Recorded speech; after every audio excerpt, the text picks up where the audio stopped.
ఆ మేనిఫెస్టోను ఒక బైబిల్గా, ఆ మేనిఫెస్టోను ఒక భగవద్గీతగా, ఆ మేనిఫెస్టోను ఒక ఖురాన్గా భావిస్తూ ఏకంగా 99% హామీలను నెరవేర్చిన పార్టీగా మీతో నా ఆలోచనలను పంచుకునేందుకే ఈ సమావేశం. గతంలో ఎప్పుడైనా కూడా గమనిస్తే ఎన్నికలకు ముందు పార్టీలు మేనిఫెస్టో అని చెప్పి, ఎన్నికల ప్రణాళిక అని చెప్పి రిలీజ్ చేస్తాయి. ఎన్నికలు అయిపోయిన తర్వాత చెత్తబుట్టలో వేస్తా ఉన్న సాంప్రదాయాన్ని మనం చూసాం. మొట్టమొదటిసారిగా నేను చెప్తా ఉన్నా, మీ బిడ్డ ప్రభుత్వం దాన్ని మార్చింది అని చెప్పి.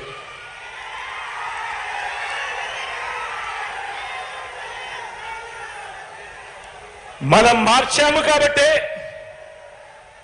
ప్రజలకు మనం దగ్గరయ్యాము కాబట్టి, ప్రతి ఇంట్లోనూ మీ బిడ్డను, మీ బిడ్డను, మన వైఎస్ఆర్ కాంగ్రెస్ పార్టీని తమ పార్టీగా ప్రజలు భావిస్తా ఉన్నారు. కాబట్టి చంద్రబాబు లాంటి 75 ఏళ్ల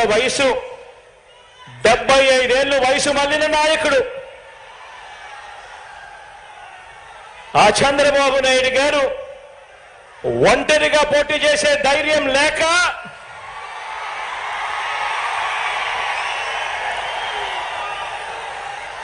ఈ బాబు దత్తపుత్రుడితో సహా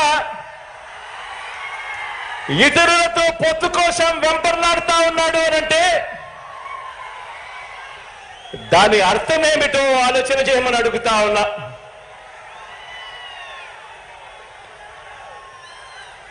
ఈ చంద్రబాబుకు తాను ఫలానా మంచి పని చేశానని కానీ, తాను ఫలానా మంచి స్కీమును తెచ్చానని కానీ చెప్పలేక మళ్ళీ కొత్త వాగ్దానాలతో గారడీ చేయాలని చూస్తున్నాడు అని అంటే దానికి అర్థమేమిటి? దానికి అర్థమేమిటో తెలుసా? దానికి అర్థం ప్రజల్లో వారు లేరు అని. దానికి అర్థం వాళ్ళు ప్రజల్లో లేరని, చివరికి 2019లో వచ్చినన్ని ఆ 23 స్థానాలు కూడా వాళ్లకు రావని.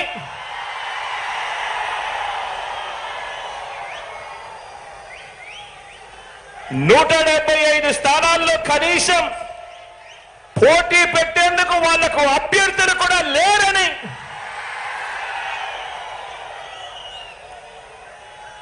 మరో వంక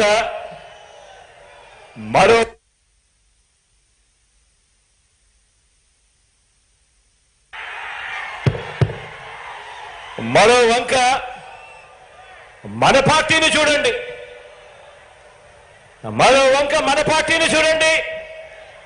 మన పార్టీ చరిత్ర ఓ